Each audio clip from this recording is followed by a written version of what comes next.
say this once. We all have a default future or a desired future. I didn't even know what he meant. If we don't do anything, our future is going to happen to us, right?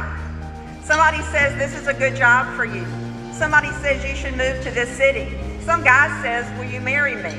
And so things just happen. We move from one house to the next. We make decisions based on what feels good in that moment. But some people sit down and say, what do I want in my life and what am I doing to get it?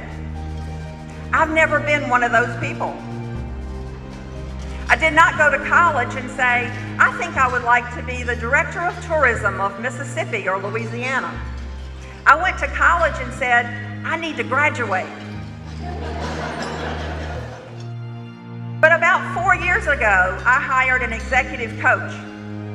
Now, I didn't even know what that was, but it seemed kind of new agey and cool to have somebody just focused on me for an hour every week or two.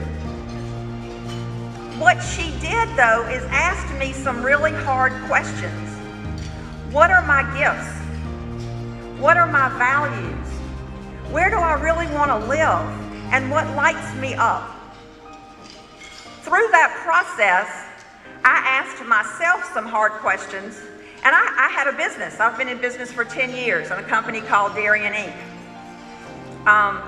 But I had clients that I worked for, and I didn't really enjoy the work, but they wrote me a check. And so I made the decision to let those clients go and to make room in my life for those things that I believe were the gifts that I had been given and the work that really spoke to me. And so I have decided now what my future looks like. My husband's very excited that I still want to live with him. I believe that we all have this voice inside of us that is wiser than we are, sounds just like us, and you have to get really quiet to hear it. And that voice is your gut, your intuition, whatever you call it. And when I have listened to that voice, I have moved in the right direction. And sometimes I have done things that my family and friends went, oh, I don't know about that one. But that voice that says, you really should have looked up the price of bacon. That voice that says, oh, don't marry that guy.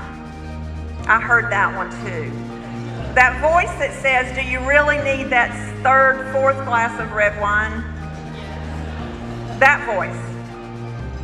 When I have listened to that voice, I feel that I am moving in the direction that God, the universe, intended for me. I was the tourism director for the state of Mississippi. I had been there 4 years. Now, does anybody know what happens every 4 years? My guy was not reelected. My horse did not win the Derby. And I might be appointed by the new governor. I really didn't know. The industry wanted me to stay. And so in all of that craziness, I get a call from the state of Louisiana. And this woman that I didn't know said, next week we're going to interview 5 candidates for the job of tourism director, and we have a committee of 20 people, and we would love that are going to interview the candidates. Well, that seemed a little funky to me. But we would love for you to come be the 6th candidate for this job. I said, no. Thank you, but no.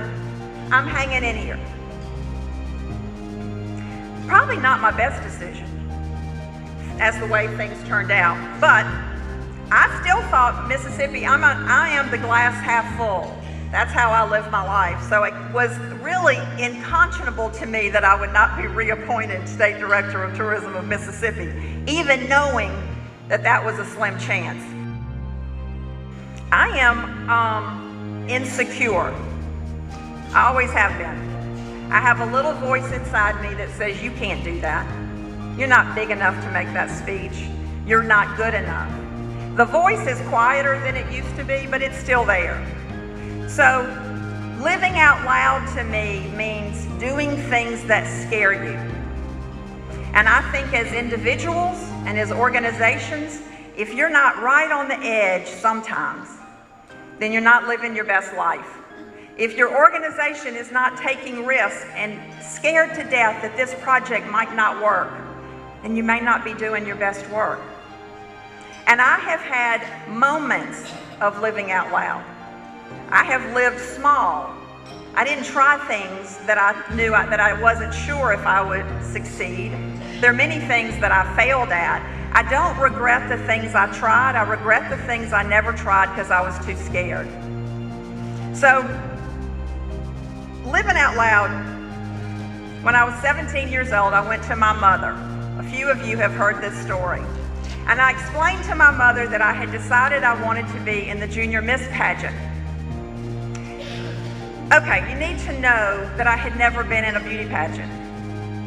Nor had anyone ever come up to me and suggested that that was a good idea. No one had stopped me in the mall and said, you could be a model. I was in the beta club. And so this came as somewhat of a shock to my mother. And she got very quiet as she's looking through all the materials, and she says, don't those girls have talent?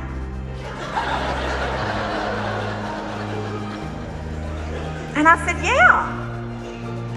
And I don't think she felt better. So she thought for a few more minutes and she said, what is yours? She had no clue. And I said, well, I've been thinking about it, and I think I'll do a comedy routine.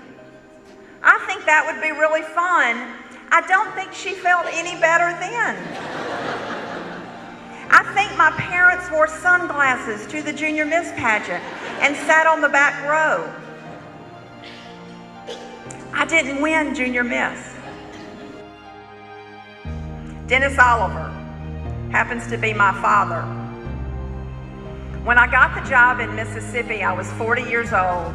I had an $8 million budget and, I don't know, 100 employees. People are nice to tourism directors. Did y'all know that? Like, we get nice rooms and we get bottles of wine, and people think we have money to give them. Like, my name is Darienne. That has been mispronounced since kindergarten. But when I was the tourism director, people figured out how to say that name before they got in my office. And so what came with that position for me was an ego that was about this big. I got used to being treated well very quickly. I liked that. So I was in Bay St. Louis, Mississippi, and I had dinner with my dad. The owner of the restaurant brings over a bottle of wine and an appetizer, and I'm thinking that my dad is just so proud of what I have accomplished. And he sits there and he said, Darienne, all of that is about what's behind your name. It has nothing to do with you. It's about the title. So you enjoy every second of this, but the minute the title goes away, all of this goes with it. Well, there was a little pin that kind of went in that ego bubble. But he said, what you will have left are the people that you have touched and the relationships that you have made. And there has never been a more important moment in my life when I was able to realize that it was all about the title. It was not about me.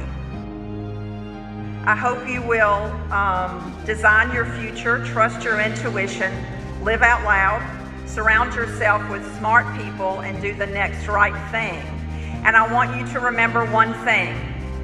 If the A&P checker could be your keynote speaker, you could do anything.